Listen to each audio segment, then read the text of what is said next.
Olá, tudo bem? Eu sou a professora Daniela Coutinho, eu sou mestre em Direito e esse é o canal Civilize. Hoje nós vamos terminar os comentários das questões de Direito Civil da primeira fase, 29º exame da OAB. Para quem está chegando hoje, eu sempre faço uma explanação sobre os conteúdos e eu vou pedir hoje no começo do vídeo. Eu tenho recebido alguns comentários pedindo vídeos com aulas, mas esses comentários têm sido muito amplos. Então, coloque especificamente para mim qual é a parte que você quer que eu comente, para que eu possa gravar um vídeo que atenda aí às suas expectativas, ok? Hoje nós vamos, então, começar a analisar a última questão desse 29º exame. Acompanhe a leitura, por favor. Em 5 de maio de 2005, Aloísio adquiriu uma casa de 500 metros quadrados registrada em nome de Bruno, que lhe vendeu o imóvel a preço de mercado. A escritura e o registro foram realizados de maneira usual. Em 5 de setembro de 2005, o imóvel foi alugado e Aloísio passou a receber mensalmente o valor de R$3.000 pela locação por um período de 6 anos. Em 10 de outubro de 2009, Aloísio é citado em uma ação reivindicatória movida por Elizabeth, que pleiteia a retomada do imóvel e a devolução de todos os valores recebidos por Aloísio a título de locação, desde o momento da sua celebração. Uma vez que Elizabeth é judicialmente reconhecida como verdadeira proprietária do imóvel em 10 de outubro de 2011, pergunta-se: é correta a pretensão da autora ao recebimento de todos os aluguéis recebidos por Aloísio? Bom, essa questão ela traz aí uma série de informações que, para que vocês cheguem exatamente na resposta correta, vocês teriam que fazer algumas anotações. Eu sugiro, eu vou fazer junto com vocês as anotações, que enquanto eu vou falando, vocês tenham aí acesso ou voltem o vídeo para ver o enunciado da questão, porque é muita informação. Então, o que vai interessar para a gente? Nós vamos colocar aqui, a data que interessa para a gente é que o Aloísio, no dia 5 de setembro de 2005, ele alugou o imóvel que ele comprou pelo valor de R$3.000. No dia 10 de outubro de 2009, uma data que vocês deveriam anotar, no dia 10 de outubro de 2009, ele recebeu uma citação de que alguém pleiteava um direito melhor sobre aquele imóvel. Então, ele recebeu a citação de uma ação reivindicatória. E aí, essa pessoa ganhou esse imóvel, né? Ela ganhou judicialmente, foi resolvida lá a lide no dia 10 de outubro de 2011. Tá feita essas colocações, vamos ver aqui o que essa questão exigia de conhecimento por parte do candidato ou por parte do aluno. Bom, aqui nós estamos numa questão que fala da posse. Então, nós precisamos lembrar especificamente o que é posse de boa-fé e posse de má-fé. Considera-se possuidor de boa-fé aquele que ignora a existência de vício ou obstáculo que impede a legitimidade da sua posse, da sua propriedade. É um critério subjetivo. Para que eu possa falar que alguém é possuidor de boa-fé, é necessária a crença íntima de estar numa situação legítima. Ou seja, a partir do momento que essa pessoa toma conhecimento de que existe algum fato impeditivo da sua posse, essa posse que era de boa-fé se transforma em má-fé. E a questão aqui, ela define muito bem essa situação. Então, a partir do momento que, como é o nome do nosso Aloísio, a partir do momento que o Aloísio comprou o bem, ele tinha a legítima crença de que ele era proprietário e possuidor. Ao alugar, então, quando ele alugou no dia 5 de setembro, ele era considerado possuidor de boa-fé. Porém, no dia 10 de outubro, ele recebe uma citação de que aquela propriedade estava sendo discutida, que havia um litígio de quem era o legítimo dono. A partir desta data, ele se torna possuidor de má-fé. Então, ainda que não tenha havido discussão se ele ou a Elizabeth eram os legítimos donos, nessa data ele toma conhecimento de que existia, que poderia existir um vício que o impediria de exercer legitimamente os seus poderes. Então, a partir do dia 10 de outubro de 2009, ele se torna possuidor de má-fé. E aí, a questão cobra, dizendo que a Elizabeth está requerendo a devolução, já que ela foi reconhecida como proprietária, a devolução de todos os aluguéis. E aí o candidato tem que lembrar de quais são os direitos aos frutos e rendimentos dos bens do possuidor de boa e de má fé. Então, nós vamos lá para o artigo 1214 do Código Civil, que diz que ao possuidor de boa fé devem ser computados todos os frutos percebidos ou colhidos. Então, tudo aquilo que ele já recebeu, não se esqueçam que aluguéis é uma das categorias de frutos. Então, aos frutos percebidos enquanto ele estava de boa fé, ele tem direito. A partir do momento que ele se torna possuidor de má fé, então ele deve devolver ao legítimo dono os frutos recebidos durante esse período em que estava de má fé. Isso vai estar lá no artigo 1216.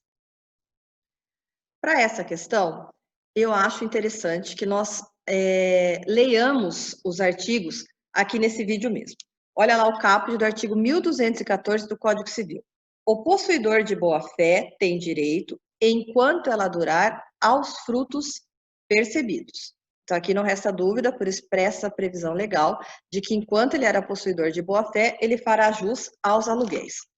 Mas o artigo 1216, também no caput, diz lá: o possuidor de má-fé responde por todos os frutos colhidos e percebidos, bem como pelos que, por culpa sua, deixou de perceber, desde o momento em que se constituiu de má-fé. Aqui a gente só precisava da primeira parte, então ele diz que o possuidor de má-fé, ele deve devolver ao retomante os frutos percebidos. Então, como vai ficar no nosso exemplo aqui? Vamos voltar às nossas anotações? O Aloísio terá direito aos aluguéis recebidos do período que vai de 5 de setembro de 2005 a 10 de outubro de 2009. O possuidor de boa-fé tem direito aí aos frutos percebidos. E a partir da citação, dia 10 de outubro, até o dia 10 de outubro, vamos lá, a partir da citação, para não confundir vocês, que ocorreu no dia 10 de outubro de 2009, até a retomada do bem pela Elizabeth, que é dia 10 de outubro de 2011, ele era possuidor de má fé. Portanto, os aluguéis recebidos nesse período, ele faz jus, não, ele deve devolver a Elizabeth, que é a retomante do bem, ok? Então, vamos agora ver as alternativas e ver lá exatamente qual era a correta. Acompanhe aí a leitura. Alternativa A. Sim, independentemente da sentença de mérito, a própria contestação automaticamente transforma a posse de Aloísio em posse de má-fé desde o seu nascedouro, razão pela qual todos os valores recebidos pelo possuidor devem ser ressarcidos. Não. Nós vimos lá pela leitura do artigo 1214 que, enquanto ele era possuidor de boa-fé, ele faz jus aos frutos percebidos. Então, ele não vai devolver a totalidade, ele vai devolver os frutos do período de 10 de outubro de 2009 a 10 de outubro de 2011. Alternativa B. Não, sem a ocorrência de nenhum outro fato, somente após uma sentença favorável ao pedido de Elizabeth na reivindicatória, é que seus argumentos poderiam ser considerados verdadeiros, o que caracterizaria a transformação da posse de boa-fé em posse de má-fé. Como o possuidor de má-fé tem direito aos frutos, Aloísio não é obrigado a devolver os valores que recebeu pela locação. O possuidor de má-fé não tem direito aos frutos. Somente o possuidor de boa-fé é que tem direito aí aos frutos percebidos. O de má-fé, ele fica obrigado, por disposição legal, a devolver os aluguéis recebidos.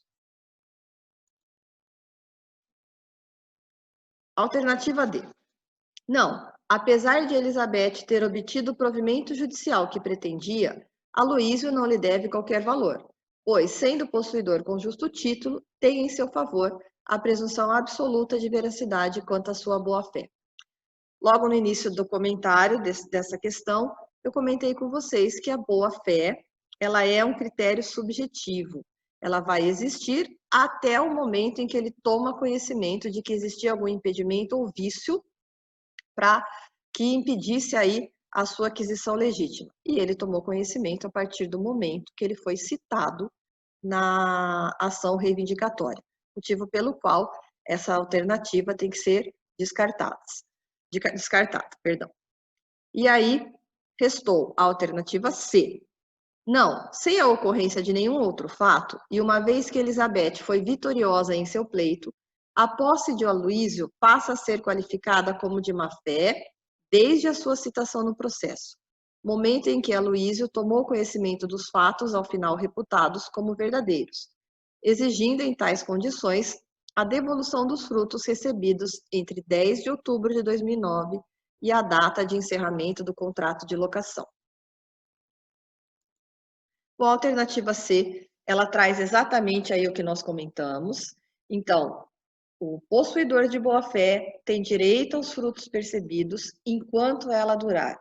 A partir do momento que ele toma conhecimento do vício ou impedimento, ele se torna um possuidor de má-fé e, portanto, ele deve devolver aí os bens, os frutos, os rendimentos ao legítimo possuidor.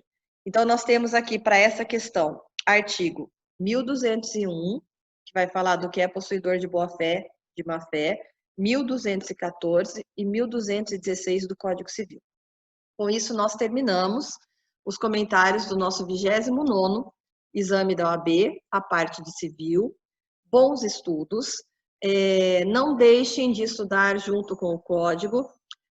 Façam aí os seus comentários, deixem o like e façam sugestões do que vocês querem ver aqui nesse canal, ok? No próximo vídeo, ou eu já trago a aula que foi pedida nos comentários, ou eu vou dar continuidade aí aos comentários dos próximos exames. Então, se formos para o exame, comentários ao 28º exame da OAB, parte de civil.